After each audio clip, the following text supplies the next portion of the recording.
What up, G Life? It's your boy, MC Shadow, back at you with another video. Make sure you guys like, comment, subscribe, check out the playlist. The playlist on top where I have all my videos and the home folders makes the video you're looking for a lot easier, whether it's just reaction, the G series, all that good stuff. You know what I mean? Don't forget to check out my second channel, Man in Society, M.O.D, where we talk about stuff outside of the streets, religion, conspiracy, history, everything and anything.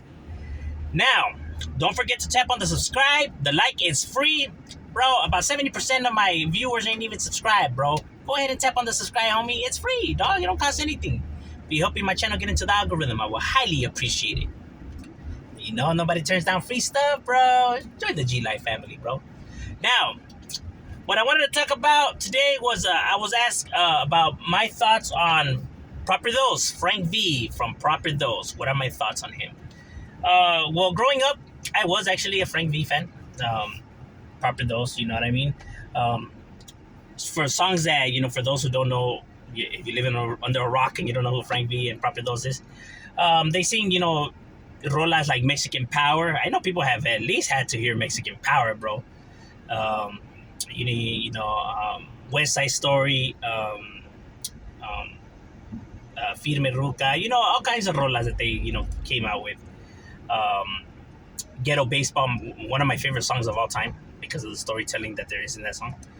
Frank V had a lot of talent and a lot of skills. You know, he was out of Los Angeles, you know, the LA County area. He put it down for, you know, Santa Monica, you know, 17th Street.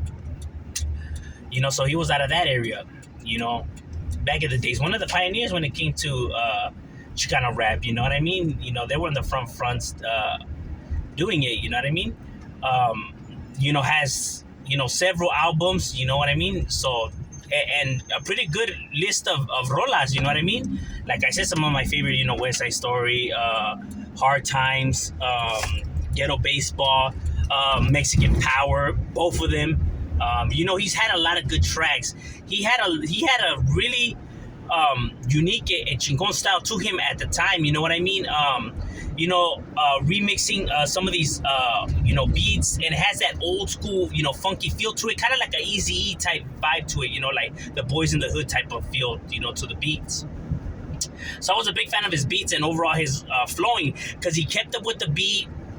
He had storytelling, which is very important in rap that a lot of people don't do. You know, a lot of people just come and say a lot of rhyming words, but they're not telling a story, so they're just everywhere, you know, just rhyming.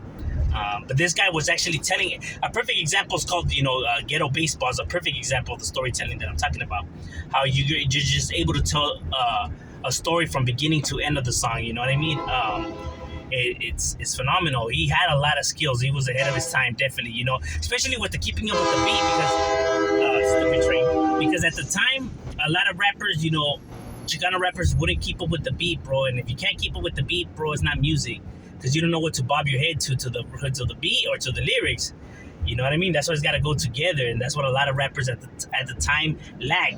Not only that, but they lack rhythm. You know, like they could have some chingon shit that rhymes, you know, ring down, and then, you know, they're just rapping it, and they're stiff. There's no vibe to them, so they're rhyming and stuff like that. But it has no feel to it, no vibe. You know.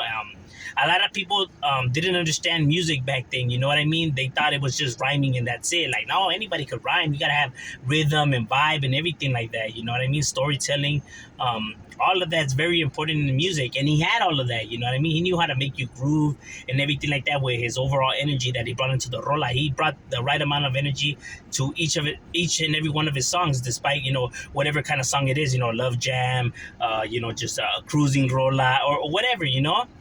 And it wasn't just like remixing oldies and stuff like that. Like, he had a lot of skills in doing different types of rap, you know. Longevity too, you know what I mean? He jumped around from several labels, you know what I mean? And he's been featured in a lot of Chicano rappers' music, you know what I mean? Like I said, he's a pioneer, you know, like Kid Frost and Ida and shit like that. So he definitely had a lot of skills, you know. I was a fan. I still am, you know what I mean? His music is still on my playlist, you know what I mean? I fuck with his music. Like I said, Ghetto Baseball is one of my favorite rolas, you know, of all time, you know? You know, he had that real Chicano flow to him, you know, that, how can I say, the Spanglish, you know what I mean? He had the Spanglish going to him. You know, if it wasn't over exaggerated like how, you know, Chino Grande used to do, or, you know, rappers like that, you know what I mean? You know, but it wasn't like Americanized either. It was like it was Chicano, like it had the Chicano vibe to it. You know what I mean? Um, it was a perfect example of what Chicano rap was, or what it should have been. You know what I mean? He had the blueprint, well for it. At the time, and there was other people like Night Owl too, and Kid Frost who had that stilo and that talent too. Um, but where I think that Frank V had an edge over them was just in overall storytelling. You know what I mean? I think storytelling he had an edge over Night Owl and Kid Frost. In my opinion, because I know that everybody likes this is for the raza, but I think that Mexican power, to me, is more better than that rola. But that's just my opinion. You know what I mean? You might feel differently. As of recently, he hasn't dropped no music. I don't know if he's busted. I had heard something that they were saying that he was locked up or on the run or something like that. So it is what it is. You know what I'm saying? It's crazy, because he had a lot of skills. He had a lot of talent. He was definitely gifted. Um, he could have gone high places and blew up more than what he did. But like I said, the marketing really wasn't right for him. You know what I mean? Because I felt like he could have gone, as far as like a Little Rob or a Baby Bash or people like that. You know what I mean? Because he had the skills. Financially wise, I don't know. Maybe his personality didn't, mingle all that well with other people, or who knows, because he hasn't really came out and given like an interview, where he discusses all of that stuff. Um, to find out like why his career didn't lift out the way it should have, because it's definitely a lot of skills, and talent in his music. If you guys haven't heard of him or whatever, go check him out. If you definitely like that Chicano old school vibe feel to it, keeping up with the beat, and no, it's not rapping like two oldies and stuff like that. Like, yeah, you'll hear some Zapp and Roger samples and stuff like that, but it definitely has a lot of skills. So overall, I think his music was chingon. As a matter of fact, I have a story about him because we actually had bumped into him, one time. As far as I know, I was told, by people that he used to like, to hang out in the San Fernando Valley. But this is after, we had ran into him. That right there in North Hollywood, he used to like to kick it there. So, because he knew people that lived in my neighborhood. Some females, you know what I mean? Some hood rats, but so one time we were chilling. It was me and about like 5 homies. We were in the homie's mom's van. I remember because he just took it without permission and whatever, and she was fucking like paging him. His pager was blowing up, whatever. He's like, shit, it's my headphone, or whatever. And we went to go pick up one of the homies. We're like, oh, fuck it, we'll just pick up the homie, and then you drop us off, and you take the van back to her or whatever. So we went to go pick up the homie, and we're already coming back. It's like 6 of us. And in our neighborhood, there's a gas station right there, right on Hart. And we seen what caught our attention was a Regal that was right there. Somebody was putting gas. They had a Regal, nice Regal. It was nice. And the homie's like, hey, who's that? That Regal. And it's like, and we see a guy all banged out, bro, lokes and everything, bro, the works. And I was like, who the hell? Because you don't be all G'd up right there in our neighborhood, like it's a thing to do. Like if it's his neighborhood and he could just be right there, like it ain't no thing but a chicken wing. You know what I mean? And we're like, oh hell no, man, this fool got us fucked up. So obviously the homie, takes the red light. At that point it's like, forget his mom's van, whatever. Because I remember one of the homies in the back and shit. That fool like, hey, fool, slow down. Because that fool took the red light. He took the red light and there was cars coming and everything. He's cutting and everything, and even went on the sidewalk. Boom! By that time, everyone at the gas station was already like, what the fuck? Like we had already caught everyone's attention. You know what I mean? And he was just like, well, shit, like what the fuck's going on? We get out, like, hey, homie, where you from? Whatever. And he's like, he responded with, don't you know who I am? and my homie was like, the fuck? Like, my homie told me, I don't give a fuck who you are, that's not what we asked you. He's like, I'm Frank V from Proper Dos or whatever.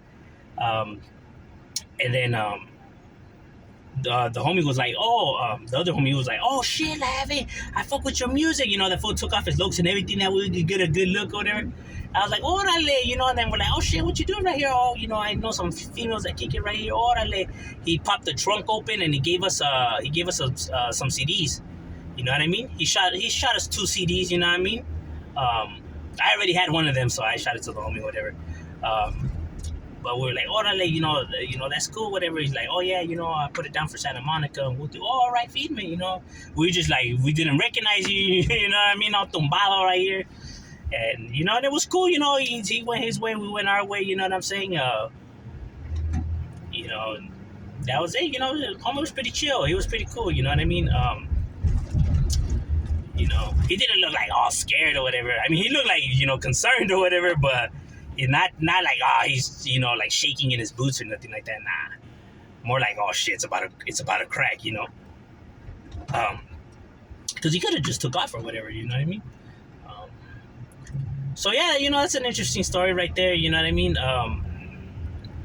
And it was more funnier because the homie had dented his mom's rim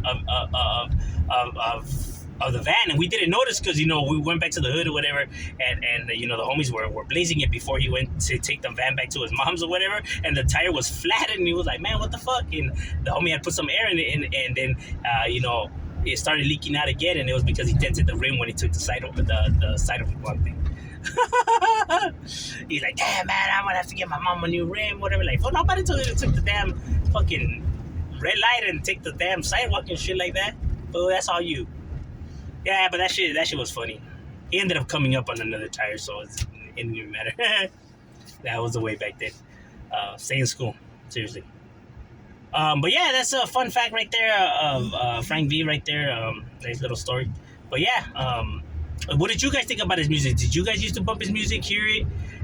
What are your guys' thoughts on it? I'm curious, but yeah, I fuck with his music. Shout out, we out.